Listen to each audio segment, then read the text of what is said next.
Assalamualaikum warahmatullahi wabarakatuh. Bismillah, alhamdulillah, wassalatu wassalamu ala rasulillah, la hawla wa la quwata illa billah, amma ba'dah.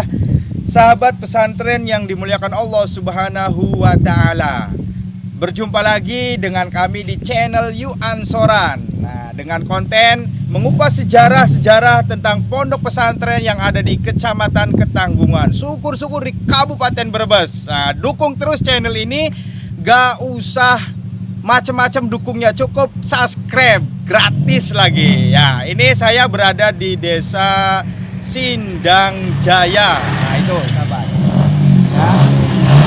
Nah, kita berada di Desa Sindang Jaya, akan mengupas sejarah pondok pesantren yang ada di Sindang Jaya. Oke, jangan lama-lama, ini sudah panas ya, ini sekitar jam 10-an sahabat. Ya, baik, ikuti saya dan mari kita sama-sama mengetahui sejarah tentang pondok pesantren. Mari.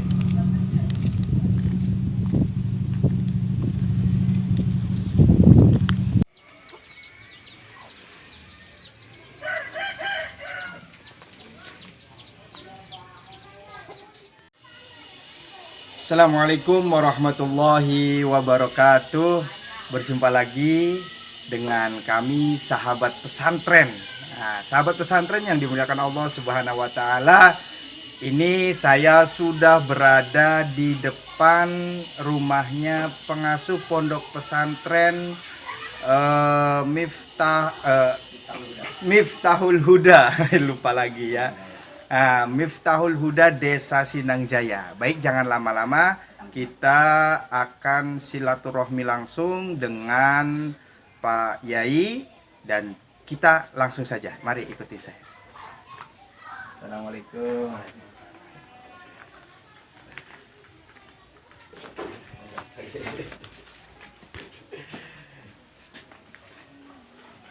Alhamdulillah. Assalamualaikum Pak Kiai. Waalaikumsalam. Ini kami dari tim media Gerakan Pemuda Ansor Kecamatan Ketanggungan. Kesini pertama kita silaturahmi Pak Yai. Yang kedua kita pengen tahu bagaimana sih sejarah daripada pondok pesantren Miftahul Huda Sindang Jaya Kecamatan Ketanggungan Kabupaten Brebes ini. Nah, itu selanjutnya kami ingin bertanya ini Pak Yai. Ini dengan Pak Yai Kiai Haji Abdul Fattah. Kiai Haji Abdul Fattah, beliau merupakan pengasuh pondok pesantren daripada Miftahul Huda Desa Sindang Jaya ini. Boleh diceritakan Pak Yai bagaimana sih awal mula Abah Yai mesantren, kemudian sampai mendirikan pondok pesantren di sini Pak Yai. Monggo. Assalamualaikum warahmatullahi wabarakatuh. Waalaikumsalam. Memang saya dari awal tholaqul ilmi sudah punya cita-cita ingin menjadi orang tukang ngawuruk. Tukang ngawuruk itu Iya. bahasa Indonesianya apa? Menjadi orang yang mengajar ilmu ya. Iya, mengajar ilmu agama. Jadi kasarnya itu ingin jadi kiai. Kasarnya itu. Tapi kata-kata itu memang dirahasiakan. Era lah. Tapi memang begitu, saya semenjak pesantren itu cita-cita semacam itu tidak pernah lesot. Menjadi semenjak berangkat dari rumah sampai mukim, cita-cita itu memang tidak pernah lesot. Tidak pernah ada hentinya ya. Tapi waktu saya di Pusat Arifin, pada waktu itu saya ada ingatan cita-cita semacam itu karena permasalahan itu mengandung resiko yang sangat besar. Maka saya itu tidak bisa menuntaskan permasalahan itu dengan sendiri. Akhirnya saya bertanya kepada Kiai, bagaimana kalau misalnya saya yang orangnya semacam itu ini orang ya miskin lah boleh dikata. Itu berarti bertanya sama Abah Yai di Bang Bayang. Bang Bayang gitu. Saya punya cita-cita semacam ini, tapi saya banyak kendalanya. Satu, karena saya itu ya orang tidak punya. Jadi kalau saya menjadi ustadz lah cara kasarnya itu, ya setidak-tidaknya kan harus punya beras. Saya itu orang tidak punya kok ingin cita-cita seperti itu. Dan saya juga bukan saya itu anak petani biasa, petani yang ya boleh dikata yang sederhana, tidak ada keturunan ustadz, tidak ada keturunan apalagi kiai, keturunan kubu. Iya. Jadi saya punya cita-cita ingin seperti itu, akhirnya kiai saya yaitu Kiai Zainuddin yang menuntaskan permasalahan saya. Kata beliau, Allah itu akan memberi kepada orang yang ingin. Siapapun yang ingin, Allah akan memberinya. Begitu tentang motivasi dari beliau. Motivasi tentang itu dari beliau. Akhirnya saya belajar yang makin semangat, dan juga saya teteglah pemikiran. Pikiran teteg. Dan jadi karena ada doktrinan dari guru semacam itu yang saya ragukan tadi, karena orang miskin dan tidak ada keturunan. Sesudah ada doktrinan dari guru, katanya yaitu Allah akan memberi kepada orang yang pengen. Jadi saya akhirnya lega pikirannya itu mondok di apa, Bustanul Arifin ya? Iya, di Bustanul Arifin. Bang Bayang itu sekitar tahun berapa Pak ya? Tahun kira-kira iya tahun berapa?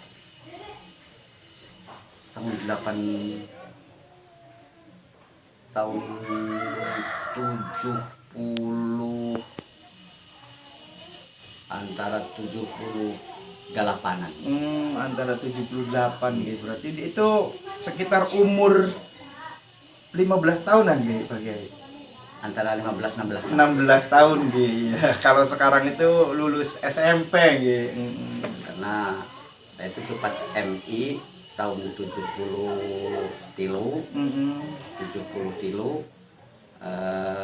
Saya sambil di MI, cepat di MI, saya sambil membantu orang tua, menggembala dan lain sebagainya. Saya belajar ngaji di desa sendiri, di Pak Kiai Imamuddin.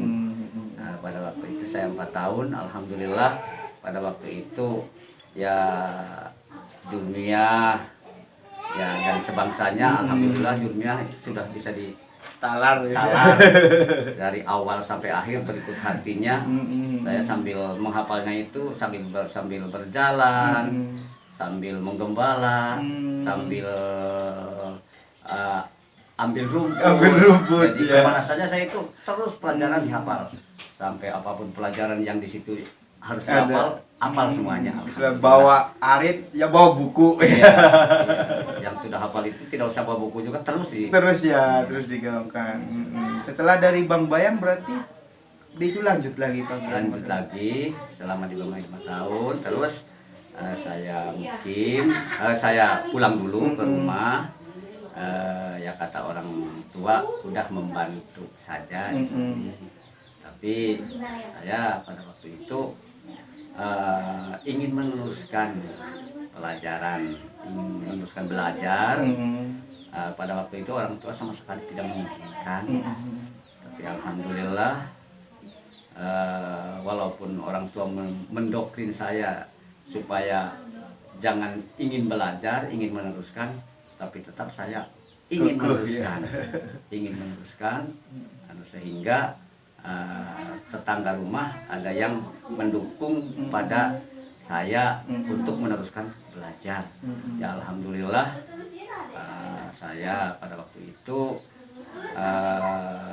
dapat izin dari orang tua untuk berangkat ke Jawa Barat, sekalipun saya selama di Jawa Barat ya tidak dibiayai oleh orang tua. Masya Allah. Tidak dibiayai oleh orang tua. Selama saya di sana ya sekitar 5 tahunan saya belajar di sana ya sambil cari rezeki sendiri ya. Cari rezeki sendiri ya, bentuknya apa saja yang dikatakan ya ada uangnya, ada uangan, ada uangnya Ya laksanakan. ya, dilaksanakan. Itu Jawa Baratnya berarti di Pondok Di Pondok Darul Muawanah Darul Ciamis. Muawanah Ciamis. Ini barangkali ada alumninya. Nah, terus setelah itu langsung ke rumah lagi Pak Yai. Ya pada waktu itu ke rumah lagi. Saya pertama waktu ke rumah ingin pasaran Bukhari Muslim ke Mejenang. Ya alhamdulillah pada waktu itu saya diizinkan oleh orang tua untuk pasaran kita Bukhari Muslim di sana. Tapi pada waktu itu karena ya kurang biaya, saya itu karena membawa uangnya ya sangat minim. Jadi saya sampai-sampai bertanya ke pengurus, karena saya itu membayar uang kosnya enggak full. Apabila memang bisa di sini ngutang dulu, Bilangnya seperti iya, itu. ngutang dulu kalau bisa saya mau di sini. Nanti insya Allah saya sudah lebaran membayarnya. Akhirnya pada waktu itu pengurus pesantren Kiai Bahrudin Majenang itu mengizinkan pada saya ya boleh, nggak apa-apa. Ya, akhirnya saya sampai tuntas 40 hari di sana di Majenang, Dukuh Nyakrak. Sudah itu saya kembali lagi ke pesantren Darul Muawanah Ciharalam pada waktu itu, karena kalau pulang ke rumah keuangannya nggak mampu. Jadi saya pulang lagi ke pesantren yang lebih dekat ya. Iya, lebih dekat. Ongkosnya ya nggak mahal ya. istilahnya. Saya selama datang dari Mejenang itu saya di Darul Muawanah tidak punya apa-apa, udah diam saja di Kobong. Di Kobong nggak punya beras sedikit pun. Untuk fitrah juga enggak punya. Alhamdulillah pada waktu itu ada yang memberi untuk fitrah, ada orang yang fitrah kepada saya langsung diberikan fitrah itu ke kiai.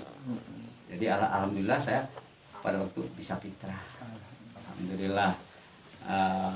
Dan juga untuk buka itu tidak punya apa-apa, saya diam dan saya jadi di Kobong itu, di Kobong diam saja. Tapi begitu hampir sebentar lagi maghrib ada makanan yang mengirim gitu. Alhamdulillah.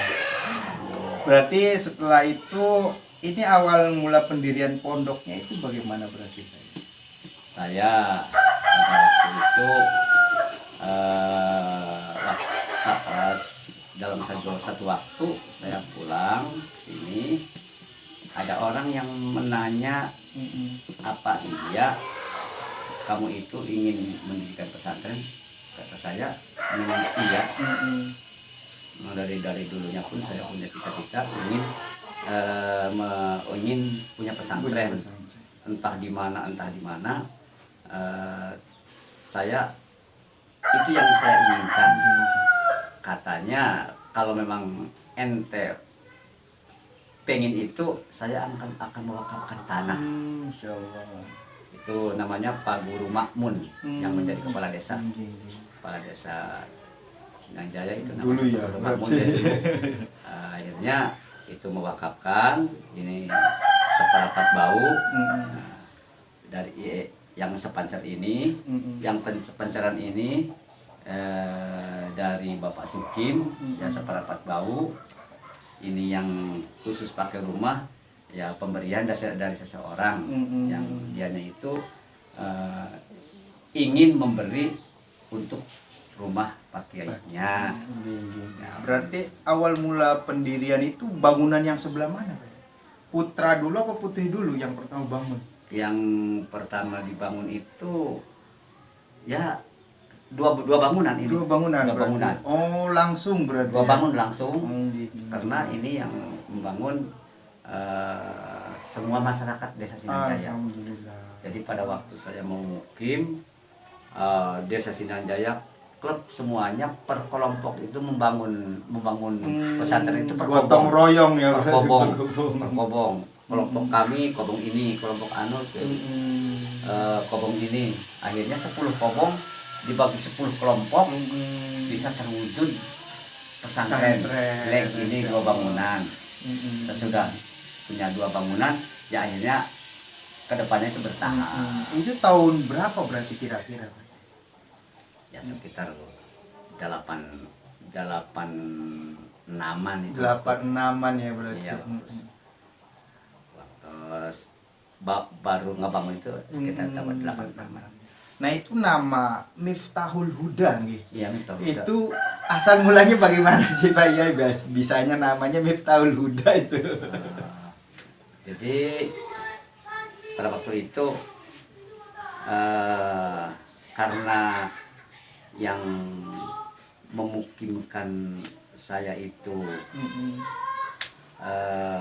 dari Miftahul Huda Manonjaya yang memukimkannya. Dan akhirnya kata Pak Makmun, udah ini namanya Miftahul Huda saja.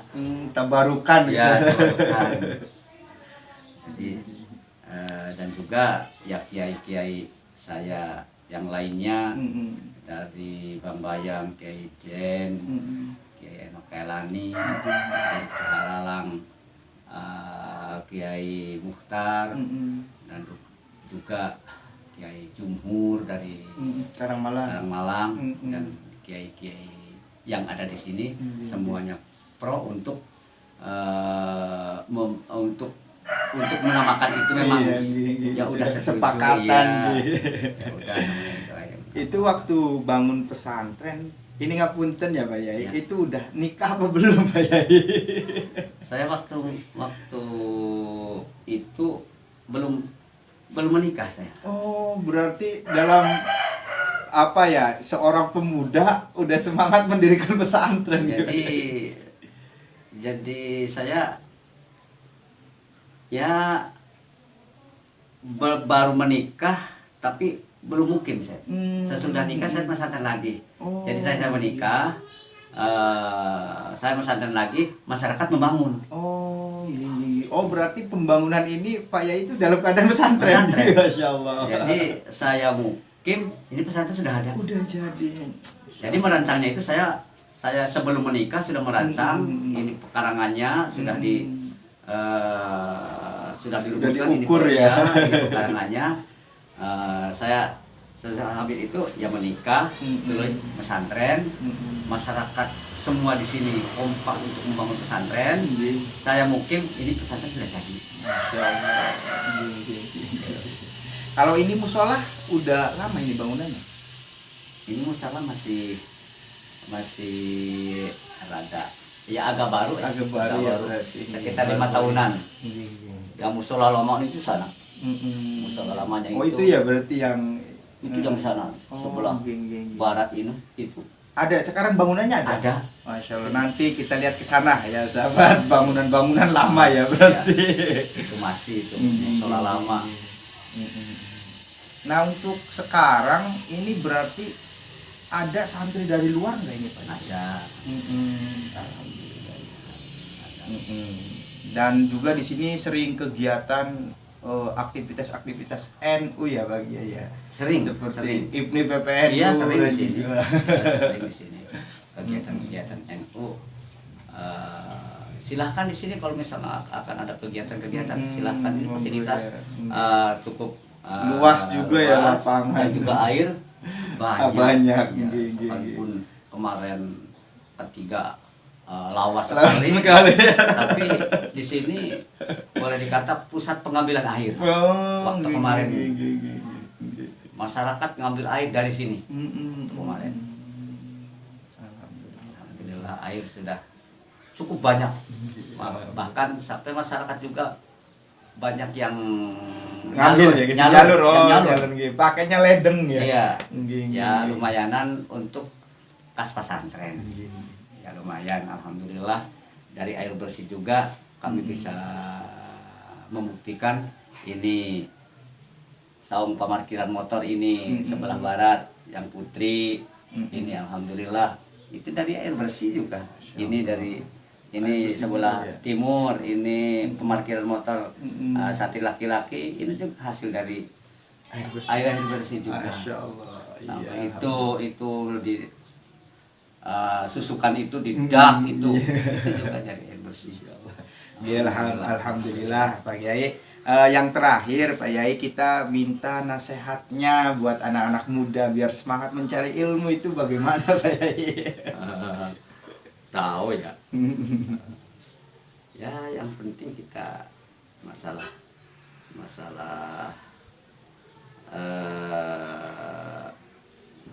untuk hidup kita di masa mendatang ya kita yang penting semangat.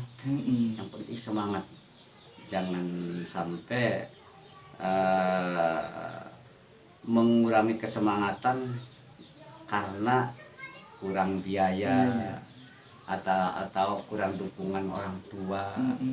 Itu jangan sampai, karena kita ingat masa muda itu kita masa pencetakan untuk masa mendatang.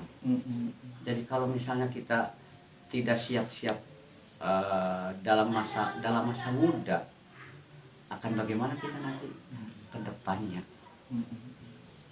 Maka modal utamanya itu ya cita-cita yang tinggi. Walaupun keadaan kita nggak punya ya. Tidak jadi masalah sebetulnya. Allah akan memberi jalan. Yang penting kita punya cita-cita, punya keinginan yang dialami oleh saya memang seperti itu. Ya, keinginan itu faktor utamanya itu bukan biaya. Cita-cita yang tinggi ya. Bahkan sekarang musim sekarang ini kan banyak uang. Iya. Tapi kalau cita-citanya nggak ada sekalipun banyak uang kan Iya. tidak menjamin orang itu karena banyak uang akan ke depan Kedepannya ya. Mungkin ya masa jayanya ya saat itu aja ya kalau nggak punya ilmu ya Pak ya. Iya. Kalau punya ilmu istilahnya bisa selanjutnya dan selanjutnya bisa. Seperti itu. Jadi cita-cita itu sangat menentukan.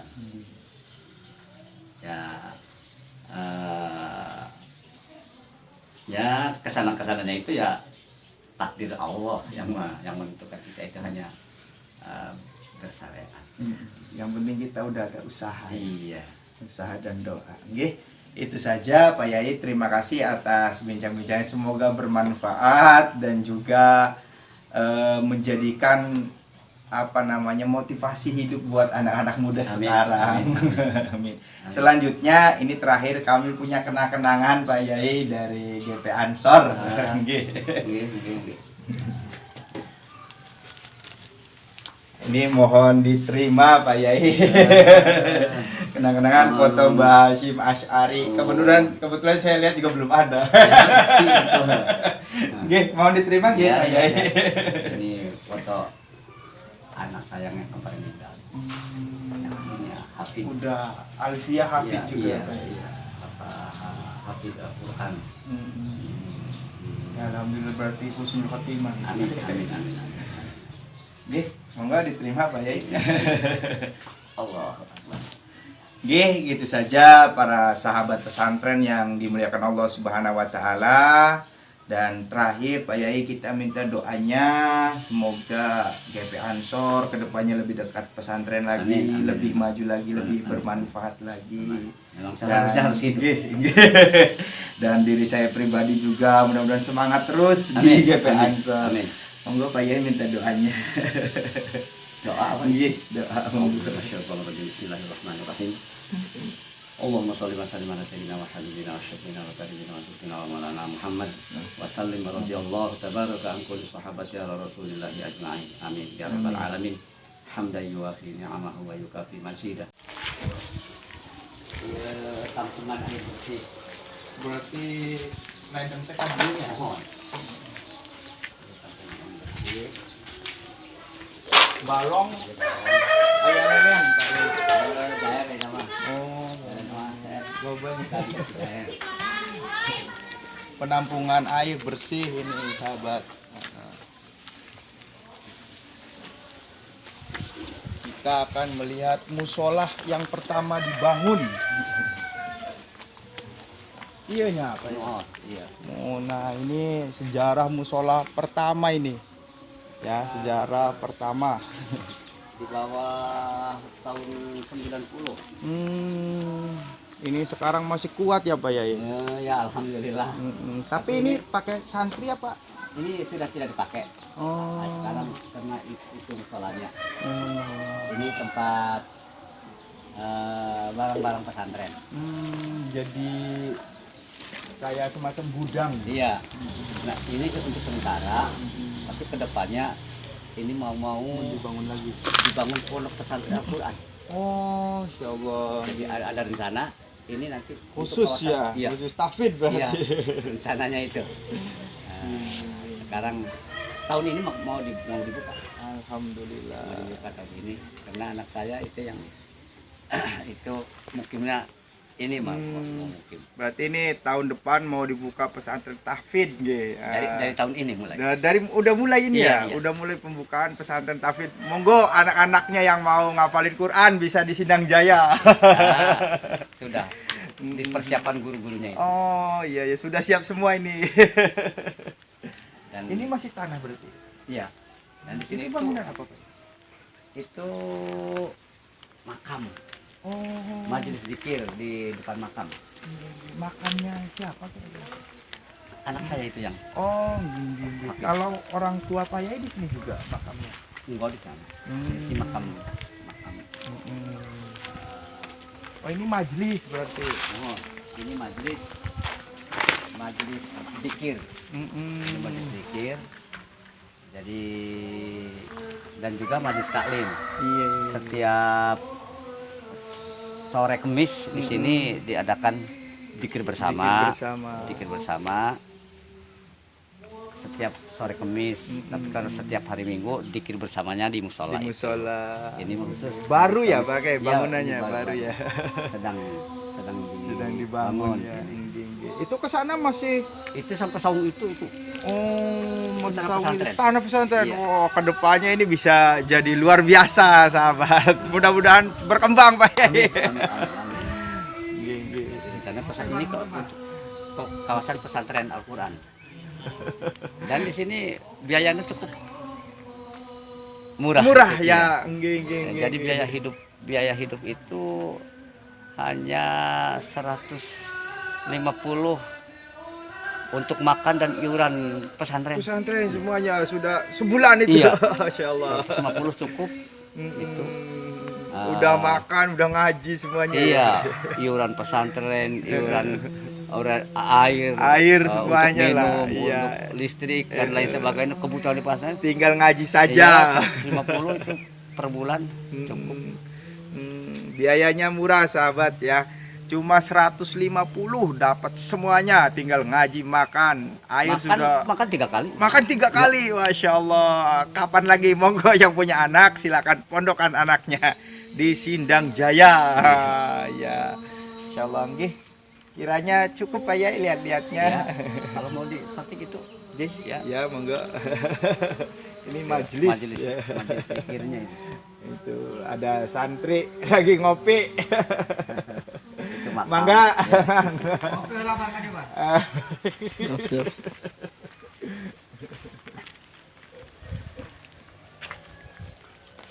Santai.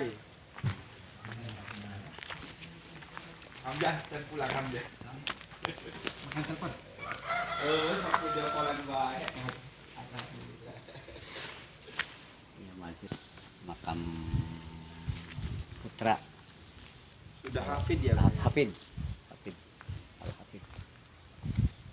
Makanya ini mau dibikin pesantren hafid ya. Iya. Pesantren Tahfidul Quran.